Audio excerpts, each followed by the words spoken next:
सकाळचे 5:15 वाजलेले आहेत आणि आम्ही निघालो आहोत महालक्ष्मी मंदिराकडे. तर मंदिरात पोहोचल्या सर्वात आधी तर आम्ही इथे ओटीचे सामान घेतलंय.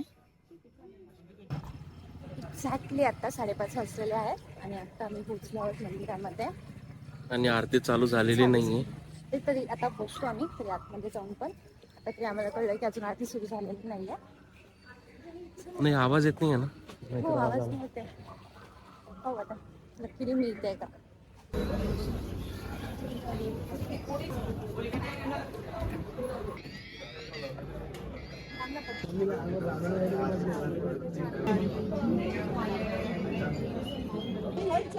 तर 7:30 वाजता आमचं बरोबर आता दर्शन झालं आणि आम्ही बाहेर आलेलो आहोत.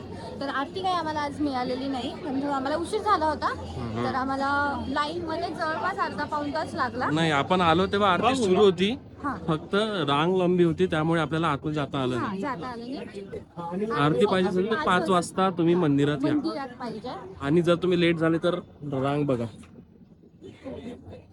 आणि दुसरी गोष्ट म्हणजे आज अक्षय तृतीया आहे, तर त्याच्यामुळे पण गर्दी जरा आणि जास्त हे आम्हाला आहे. काल कळलं की आज अक्षय तृतीया आहे आणि चांगल्या दिवशी आमचं दर्शन झालं.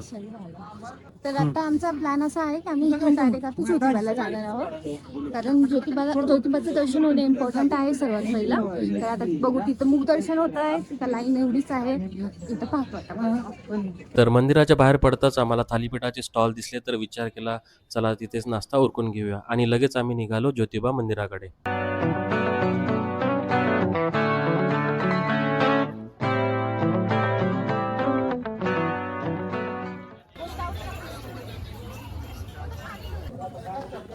तर आत्ताशी वाजलेत 9 आणि आम्ही पोहोचलो सुद्धा ज्योतिबाला. पायऱ्या उतरतो आता मी आणि पहिलं दर्शन घेतो आणि त्यानंतर आता पुढचा प्लॅन अजून काही ठरवलं नाही. आम्ही कुठे जायचं, कुठल्या प्लेसेस आज व्हिजिट करायच्या. तर आता दर्शन झालं ज्योतिबाचं की मगच आम्ही ठरवणार आहोत पुढे काय करू. मंदिरात पाऊल टाकताचही बघितली आम्ही भयानक गर्दी होती, लांबच लांब रांग होती आणि असं वाटत होतं की दर्शन होणं आज शक्यच नाहीये. पण तरी सुद्धा मंदिरात आतमध्ये देखील आम्ही गेलो आणि छानपैकी दर्शन देखील घेतलेलं आहे. आणि आता आम्ही निघालो आहोत शाहू महाराज पॅलेसकडे.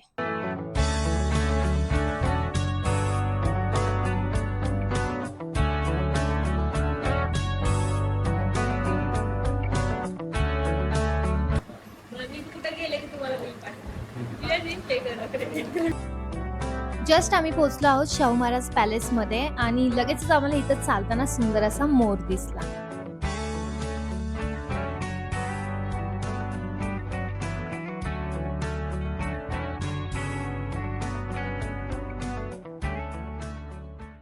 म्युझियम एकदा तरी म्हणजे हे व्हिजिट करायला केलं पाहिजे, वरती ते. आम्ही इथं जवळपास 1 ते 1.5 तास झाला पूर्णपणे आतमध्ये फिरत होतो. जे तिथे लावलेलं आहे प्राण्यांचं वगैरे माहिती आहे ती वाचत होतो. तसंच शाहू महाराजांबद्दल इथे खूप सारी माहिती आहे, तर ती पण आम्ही वाचत होतो आणि त्याच्यामुळेच खूप जास्त वेळ झालेला आहे. छान आहे, छान आउटफिट, छान, खूप छान. तर आता आमचा विचार आहे संध्याकाळच्या वेळेला रंकाळा लेकवरती जायचा आणि मस्तपैकी तिथं बोटिंग करायचं आणि बस. आज तेवढंच आम्ही प्लॅन केला आहे, कारण आज सकाळपासून आम्ही खूप जास्त फिरलेलो आहोत आणि आता पाय खूप दुखत आहे, थकलेलो पण खूप आहोत. खरंच झोपेची खूप गरज आहे, पण आता काही ऑप्शन नाही. तर आम्ही संध्याकाळी रंकाळा लेक एवढाच पॉईंट आता व्हिजिट करणार आहोत. असं बोटिंग वगैरे तिथे एन्जॉय करणार आहोत आणि मग त्यानंतर डायरेक्ट आम्ही पुण्याला निघणार कोल्हापूर स्टेशनवरून. आज आमचे 4 प्लेसेस म्हणजे 2 मंदिर, 2 दर्शन आणि 2 अजून प्लेसेस आम्ही व्हिजिट केल्या. सकाळचे दोन्ही दर्शन, देवीचं दर्शन आणि ज्योतिबांचं दर्शन खूप छान झालं. खूप जवळून झालं, कारण आम्ही लवकर निघालो घरून. ज्योतिबाचं पण दर्शन खूप सुंदर झालं आमचं, महालक्ष्मी देवीचं पण झालं. तर आता काही नाही, आमचं नेक्स्ट स्पॉट आहे म्हणजे रंकाळा लेक. तिथे जाणार, मस्तपैकी सनसेट एन्जॉय करणार, बोटिंग करणार, बस. काय हा छान येतोय व्ह्यू. वाव, मस्त आहे. चला बसा एक एक करून. तुला कुठे बसायचं? आवडी बस. कुठं कसं बसायचं सांगा. बस आवडी तशीच. हा, तुम्ही सांगा कसं बसायचं. इकडे, मी तिकडे. मी तिकडे जाऊ ना, जियाजी तुम्ही तिथे जावा. हो.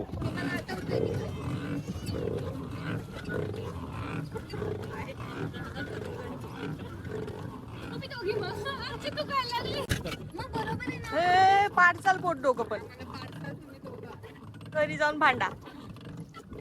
आपण उलट चाललंय लाटांसोबत पण एवढी मेहनत व्हायला गेली.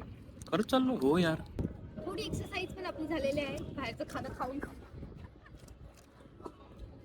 आपली काय माझी फक्त अरे, मी पण मारते ना इथं पॅन्डंट. पेंडंट पेंडंट मारते मित्रांनो ही.